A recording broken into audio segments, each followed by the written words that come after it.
ইন্দিরা একাদশী কবে এবং ভারতে, বাংলাদেশ এবং ব্যাঙ্গালোরে পালনের সময়সূচি এবং একাদশীর মাহাত্ম্য সম্পর্কে আজকের এই ভিডিওতে আমরা আলোচনা করব। ইন্দিরা একাদশী 17 সেপ্টেম্বর রোজ বুধবার 2025। এখন আমরা আলোচনা করব একাদশী মাহাত্ম্য। ইন্দিরা একাদশী। মহারাজ যুধিষ্ঠির বললেন, হে মধুসূদন, আশ্বিন মাসের কৃষ্ণপক্ষীয় একাদশীর কি নাম তা কৃপা করে বলুন। শ্রীকৃষ্ণ বলিলেন, হে রাজন, আশ্বিন মাসের একাদশী ইন্দিরা নামে প্রসিদ্ধ। এই ব্রত পালনে মহাপাপ বিনষ্ট হয়। এমনকি কর্ম বিপাকে যারা নির্মজনী লাভ করেছেন সেই পূর্বপুরুষদেরও উত্তম গতি লাভ হয়। এই একাদশীর মাহাত্ম্য শোনা মাত্রই সামবেদীয় যজ্ঞফল প্রাপ্ত হয়। হে রাজন, মহিমামৃতি নরকে ইন্দ্রসেন নামে এক প্রসিদ্ধ রাজা ছিলেন। ধর্মবিধি অনুসারে রাজ্য পালনে তিনি বিশেষ খ্যাতিসম্পন্ন ছিলেন।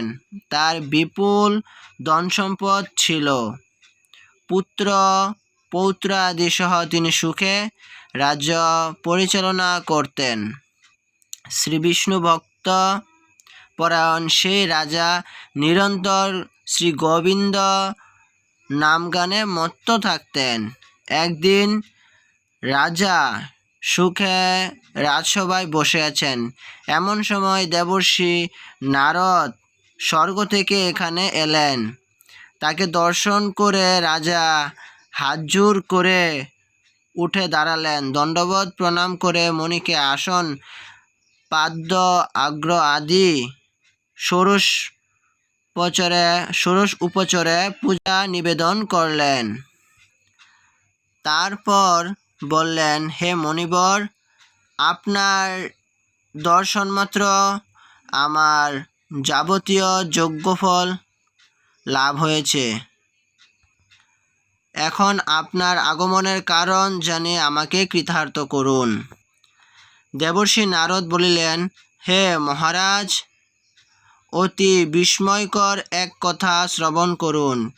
আমি এক সময় যমলোকে গিয়েছিলাম। সেখানে যমরাজ্যের সবাই বহু পুণ্যকারী আপনার পিতাকে দেখলাম। ব্রতভঙ্গ পাপে তাকে সেখানে যেতে হয়েছে।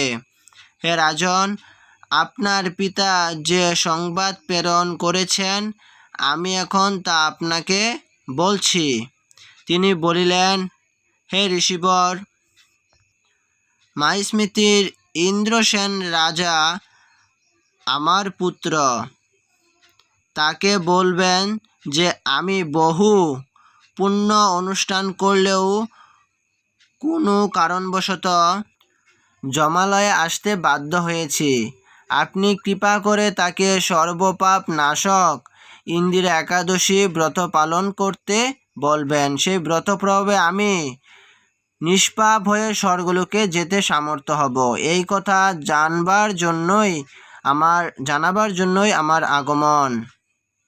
হে রাজন, আপনার পিতার মঙ্গল বিধানে আপনি যথাবিধি ইন্দিরা ব্রত পালন করুন। রাজা জিজ্ঞাসা করিলেন, হে দেবর্ষি, সেই ইন্দিরা ব্রতের তিথি কি?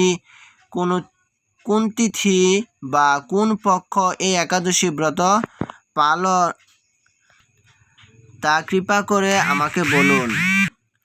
দেবর্ষি উত্তর দিলেন, হে রাজন, আশ্বিন মাসের কৃষ্ণপক্ষে দশমীর দিনে শ্রদ্ধা সহকারে প্রাতঃস্নান করবেন। মধ্যাহ্নে ভক্তি ভাবনাপন্ন হয়ে পুনরায় স্নান করবেন এবং রাত্রিকালে ভূমিতে শয়ন করবেন। পরদিন একাদশীতে প্রাতঃকৃত্যাদি সমর্পণ করে নিরাহারে থাকবেন। ব্রতের নিয়মাবলী দৃঢ়ভাবে পালন করবেন।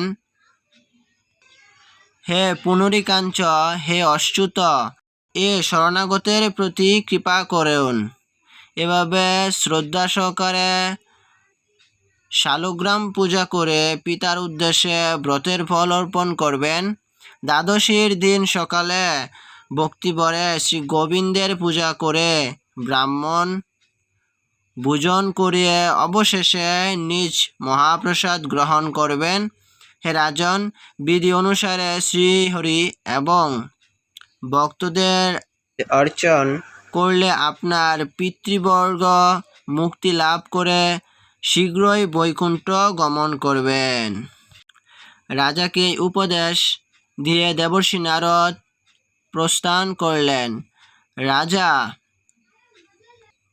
ইন্দ্রসেন মণিবরের উপদেশ অনুসারে পুত্র পরিজন সহ ভক্তি সহকারে এই ইন্দিরা ব্রতের অনুষ্ঠান করলেন।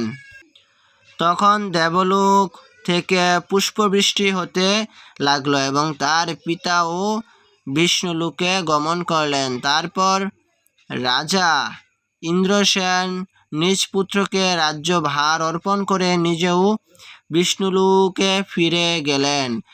এই ইন্দিরা একাদশী মাহাত্ম্য পাঠ এবং শ্রবণে মানুষ সকল পাপ মুক্ত হয়ে বিষ্ণুলোক প্রাপ্ত হয়। হরি বল।